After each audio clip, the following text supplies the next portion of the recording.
So today we're doing a recap on the Kamaru Usman versus Joaquin Buckley card. Start off with the first fight, Jamie Lynn Horth versus Vanessa Douglas. Hey, first fight we got our prediction right. We're not Pretty even gonna. boring fight. We're not even gonna. It was a women's fight. Sorry, women. We love you. All right. What I will say though, Jamie Lynn Horth actually looked like there was flashes of, oh, I think she's put on gloves and hit pads at some point. That's good. Other than that, Phil Rowe, a tip I forgot to put in that time. Hans Lusa fought Brian Battle for Ultimate Fighting Championship and lost, and he got knocked out. We got this prediction right. We were 2-0 to start off the night. It was exactly what I expected. A little later though, I think I caught a first round TKO. Yeah, and Phil Rowe had a lot more success than I thought he was gonna do, to be honest. This is range. I mean, Hans Lusa is a turtle built nigga, so they're kind of dimensional. It's funny, like all the turtle built ones kind of just had the same game plan. Just big meaty hook, pump you against the cage. There was a moment in the second round where Hans Lusa actually caught him. He doubled up on right hooks, and Phil Rowe assumed that it was over, the combination was over, moved his hand down, got cracked, and jumped right back on Hans Lusa. It was nice. Pretty sick fight. Moving on, Ricky Simone versus Cameron Smotherman. Hey, another pick right. We started off 3-0. Cameron Smotherman got smothered. Yeah. You know? He did what he needed to do. Pieced him off. It took him down at ease whenever he wanted to. Yeah. He just controlled the fight, really. I want to see him fight Charles Jourdain. I was saying earlier while you was talking to your dad, they need to book him and Charles Jourdain. Enough of these outside of the rankings, low tier. Yeah, he needs to go in the ring. I want to see him start fighting the, Monza Hobbies, the Java Pasha Rots. Reschedule the Charles Jourdain fight. Charles Jourdain hits hard with every limb of his body.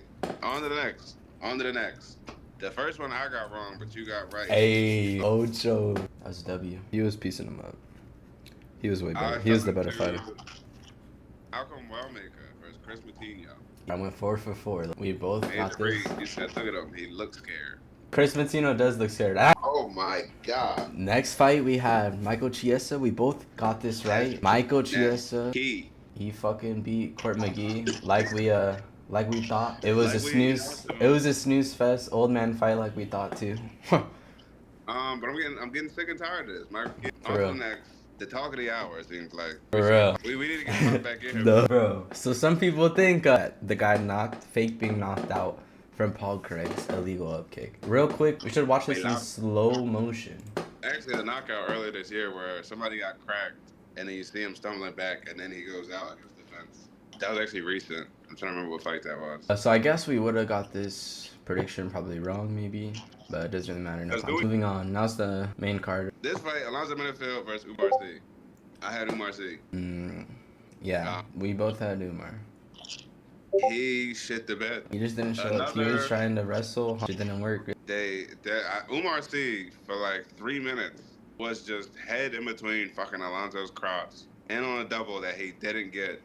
And the ref just watched it for 4 minutes. I thought I was rewatching Magomed versus Alex.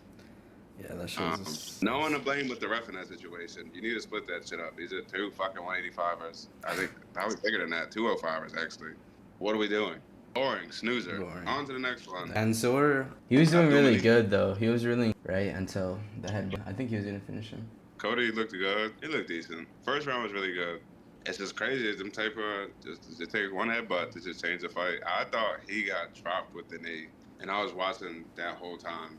I was like, oh my God. And then they replayed it. I was like, damn, that's kind of. And it's hard because judges and these old ass judges just see it as, oh, he got cracked. Yeah. Even though they watched the replay of him getting headbutted, they're like, well, we don't care. Next up, next fight was Cody Garbrandt versus Ronnie Barcelos. I had Cody Garbrandt, he had Ronnie Barcelos. And Ronnie Barcelos won, but fuck, bro. Cody could have fucking won in the first round if he didn't fucking hit a fucking emote, bro. He had an emote real quick on him. God damn, bro. Thought he was fighting Dominic Cruz again, trying to emote and shit. Motherfucker. He should have just went and tried to finish him, man. And then he didn't, and Ronnie Barcelos wrestled him. Ronnie Barcelos needs a step up. He's a sleeper, low-key. He needs to step up. I want to see him against. He's close for top 15, right? Yeah, I think Rob Font, the Cheeto fight. Rob Font would be good. I would be good for him, I think. I think Rob Font's a good fight for Houndy. And probably drag Rob Font, if I'm being honest. But Yeah, I can see that. I think he's ready for a top 15. Moving up, there's Andre Petroski. Hey, I got this one though. Got this pick right. I Yeah, think we both got it. this fight was dull. Pretty I'm not mid. gonna lie. Yeah. It was a Hey, snoozer. next fight though, Doug Rose. I'm the best. I'm the best. Versus Random Maverick. Hey, I got this pick right. I think you got this pick right. And Damn, low I thought key, this fight surprised me. It was honestly way more entertaining than I thought. I've seen some people saying it's boring. My parents said it was boring, but honestly, I thought it was pretty good. The grappling exchanges were pretty high level. Like, she hurt Rose early. yeah, I thought it was a good fight. It Doug Rose won. was good. That check hook Rose She out. was lucky piecing her up some occasions. But Miranda would get her a little bit too, but just not as much. She was like just way more explosive and like stronger, but I feel like She had Rose's a few more technique people is, like hanging on her. yeah, but Rose's technique is just way better. I thought, and Miranda's a good wrestler. I thought she was gonna come out and drag her, but then I switched the last minute because I'm like, Rose is. Her jits. Yeah, the Jets. She too slick. I don't know where this puts Rose in women's flyweight. What do you think? What do you think is the fight next for her to make? I don't know. Somebody to get her like for titles. Alexa Grasso is a good fight. Her versus Alexa Grasso? That would be crazy. I think Grasso got it though. That's a good fight. But yeah, that would be Grasso's sick. third, C7. I think it's a good fight. Macy Barber and Blanchfield just fought, so they can't fight. The only fights to make is her and Jasmine or her and Alexa Grasso, which is definitely a bigger draw. They could throw that on the Mexico card. They need a banger woman fight on there. I think everybody would like that too. Like, Yeah, that's a great film. You see, we even got the motherfucking fights next to make for y'all too. Rose and Alexa Grasso, Coco main, Mexico City. Have Joshua Van, Brandon Moreno main event. I don't know what you could do for the co-main. That's probably all your money right there between those two fights. Have Ignacio on there. I need to see Ignacio Bahamondes somewhere on the Mexico City card. I don't care what you do with the rest. Brandon Royval, Mano Cobb, that fell apart. I forget who the replacement is. Throw that on there too. Make it happen. Main event. let's go. Buck. And the Nigerian Nightmare. Dude. I'll let you take this one. I mean, we said Buckley, but if it went to 5 rounds, it would be Usman. So technically, I mean, it went 5 rounds. Can we take that? Can we? But I'll be honest. I thought even if fucking Usman was gonna win, I thought Buckley would put on a way better performance. I mean, he did good. Did good a little bit, but he couldn't stuff one takedown, bro. He couldn't stuff one takedown to the last round. Yeah. Like, remember, he was an MMA fighter. And I really don't know why he was trying to go in this karate stance against a wrestler like Kamaru Usman. There was no need for that. You didn't need to go be fucking... You didn't need to be Wonder Boy. You didn't need to be Wonder Boy. Like, you needed to box heavy is what you need to do against Usman. So, but, yeah. When we've seen again from Usman, like, he's still not... Yeah, his knees still hold up. Even though how much we like to make fun of his knees, he could still shoot for 5 rounds and get every takedown. And if you go to the amount of takedowns, it says 5 out of 7, but Buck stuffed 6 in the 5th round. So the amount that Kamaru actually shot is off. Yeah. Because Buck stuffed 5 in the 5th, but it says he's 5 for 7 on takedowns on the stat sheet. It's a good fight though. It was a little boring, but the first round. It was exciting because I was like, no way Buck is gonna get dragged like this for 5 rounds. But then when I seen the time and it was 3:42, I was like, ooh. Yeah. This might be a lesson for the young blood.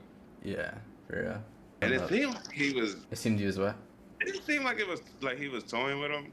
Nah. Like with the grappling. It kind of felt like... Well, he was controlling the grappling. He was definitely dominating and like on grappling. Don't think Kamaru deserves a title shot. No, he doesn't. But that was the main thing I was thinking. I'm like, he wants Islam after this performance? He definitely should get Bilal Safkat or Sean Brady. I think Kamaru versus Sean Brady is a banger for those who like rolling. If you're a fan of rolling, I think that's fun. I think they'll keep that on the feet, and that's like... I feel like Sean Brady... I think Sean Brady won that because he's younger on the come-up. That's what I thought. Same thing with Joaquin, but here's the difference. Sean Brady could actually grapple, so that's a big difference. He's got better hands. We know Sean Brady could grapple. Yeah. Rolling with Joe BGM3. Yeah. I mean, Kendall absolutely dragged Calvin, but Joe Pfeiffer couldn't. It still pisses me off. I think Buck. I don't think this ruins his hype, but it is like you need to go Yeah, he spend needs a to lock year. in. He needs to lock in if he wants Stay to on be a the top mat. competitor. Yeah, you gotta stay on the mats for at least the next 8 months. Um, it's so annoying because Ian Gary can now be like, why would I fight him? But I think they need to make that fight happen regardless. Maybe. All right, that's it. I think for this one, right? Who do you want to see Kamaru fight next? Kamaru should fight. Yeah, Sean Brady, like you said, or That's a good one. I think that's the best. Yeah. All right, thank you all Okay. for watching. Let's go.